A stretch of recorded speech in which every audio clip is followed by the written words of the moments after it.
2024 के लिए आपकी क्या भावी कार्य योजना और आपकी प्राथमिकता रहेंगी?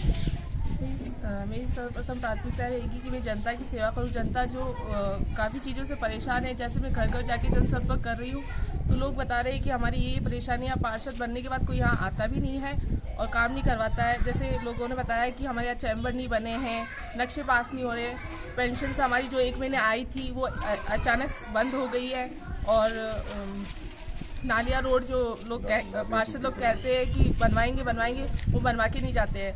जहाँ तक मुझे पता है 20 वर्षों तक मेरे पापा पार्षद रहे हैं। 1990 से लेकर 2010 तक मेरे पिताजी ने सारे काम करवाए हैं। उसके बाद 10 साल जो गैप आया है, पब्लिक काफ़ी परेशान हो गई उससे और किसी प्रकार का कार्य नहीं हुआ है। तो उनको लगता है कि फिर से ओम प्रकाश जटिया जी ही आनी चाहिए और जनता की यही मांग थी। वो मेरे घर पर आए, उन्होंने बोला कि आपके घर से ही किसी को खड़ा किया जाए। जैसे शहर में वार्ड में हमारे जैसे गुंडागर्दी वगैरह वगैरह हो रहे हैं, तो चाहते हैं कि उनके आने से ये फिर से बंद हो जाएगा। तो लोग जैसे चाहते हैं कि जैसे सीरियल्स आते हैं पार्ट 1 पार्ट 2, तो वैसे ही मेरे पिताजी ओम प्रकाश जटिया जी है वो पार्ट 1 रहे हैं, उसी प्रकार उनकी बेटी रजनी जटिया पार्ट 2 बनकर आएगी और जनता की सेवा करेगी।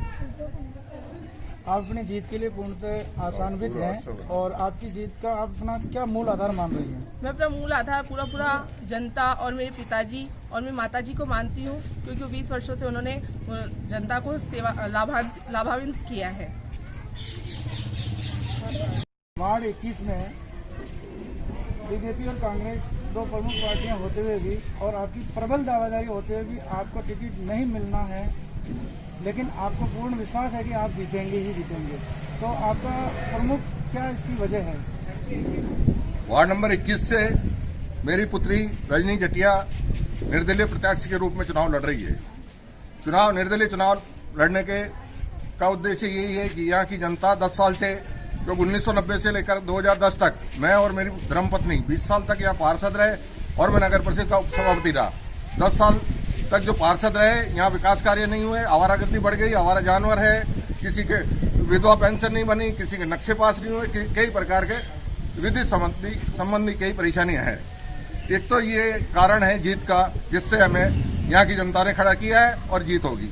दूसरा सवाल कि मैं भारतीय जनता पार्टी में इस क्षेत्र में कम से कम 40-42 साल से जनसंघ के टाइम से काम कर रहा हूं और संघ का स्वयंसेवक हूं, परंतु फिर भी राजनीतिक दुर्भावना से और सक्षम आदमी आगे नहीं बढ़े अनुसूचित जाति का, इसलिए मेरी पुत्री के लिए मैंने टिकट मांगा था। मेरी बच्ची पढ़ी लिखी होते हुए भी उन लोगों ने टिकट नहीं दिया, क्योंकि इस बार अजमेर नगर निगम महापौर का पद जो है अनुसूचित जाति महिला के लिए आरक्षित है, जबकि अनुसूचित जाति वर्ग के इस दोनों विधानसभा क्षेत्र में कोली समाज का प्रतिनिधित्व अनिता बघेल कर रही है और दूसरा समाज जो अनुसूचित जाति का है वो रेगर जटिया समाज का है।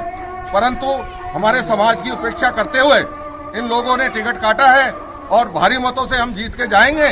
और इस बार मुझे पूर्ण विश्वास है कि निर्दलियों का बोर्ड बनेगा और निर्दलियों के हाथ में ही चाबी रहेगी।